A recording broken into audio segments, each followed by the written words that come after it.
Unit 6, page 74. Listening. Exercise C. Listen to the interview. For questions 1 to 10, complete the sentences below. You will need to write a word or short phrase in each gap.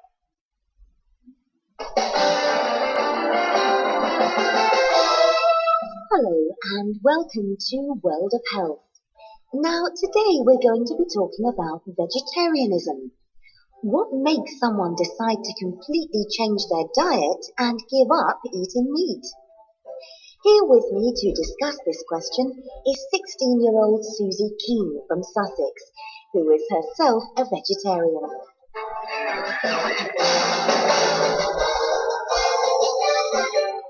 Hello Susie and welcome to the program. Hi.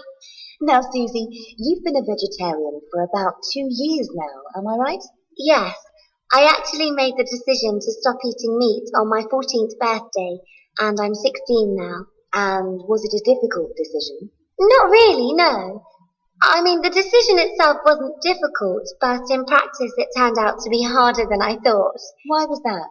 Well, because the rest of my family are meat eaters, and my mum didn't have time to cook separate meals for me, so I had to start doing my own cooking. Some days the whole family eats vegetable dishes, but on the days when they eat meat, I make my own food. I see. So what kinds of things do you eat? Well, I'm not a vegan. As you probably know, a vegan is someone who doesn't eat anything that comes from animals. Milk, eggs, or yogurt, for example. I'm not that strict a vegetarian, so I drink a lot of milk. And I eat simple things like pasta with tomato sauce, baked potatoes. Oh, and I love pizza. Do you eat fish? Not often.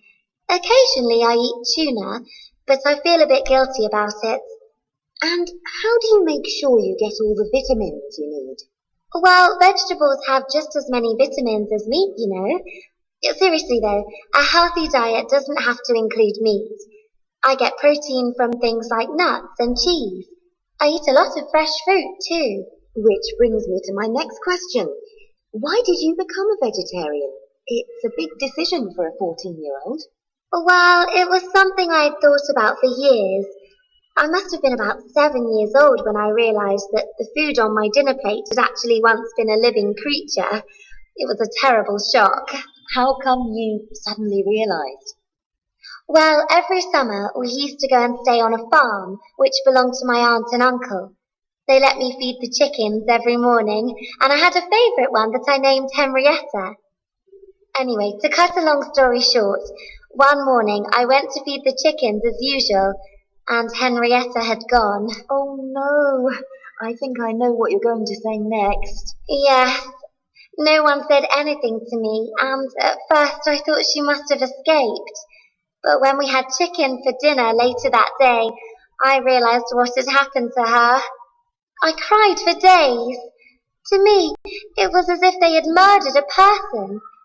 My cousins couldn't understand my reaction because to them it seemed quite normal to kill animals for food.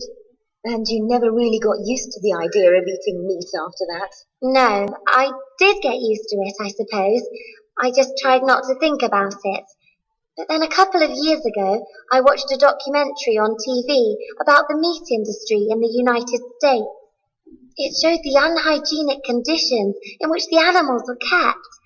It also explained how forests are being destroyed to make space for all the animals needed to supply us with meat. That's when I realised that eating meat, or at least eating such a lot of meat, is actually very bad for the environment.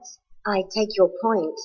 But personally, I can't imagine life without meat, and I'm sure a lot of our listeners share my point of view. The problem is, it's just too tasty. Fair enough. It's up to you if you want to eat meat. I don't try and force my views on other people, as long as they accept that we vegetarians have the right to our views too. You'd be surprised how many people are shocked when I tell them I don't eat meat. Really? Yes. People often expect me to explain why I'm a vegetarian, which is really annoying sometimes. I mean, I don't expect them to explain why they eat meat. So a message to all narrow-minded meat eaters out there. I'm afraid we're running out of time now, but thank you very much for being my guest today, Susie. And for any listeners out there wanting to know more about vegetarianism, just visit our website at www. Unit 6, page 75. Speaking. Exercise A. Listen to an examiner and a candidate talking. Did the candidate give a good answer to the question? What would you like to change about the place where you live? Nothing really. I like the area where I live because it's very quiet and it isn't far from the town centre.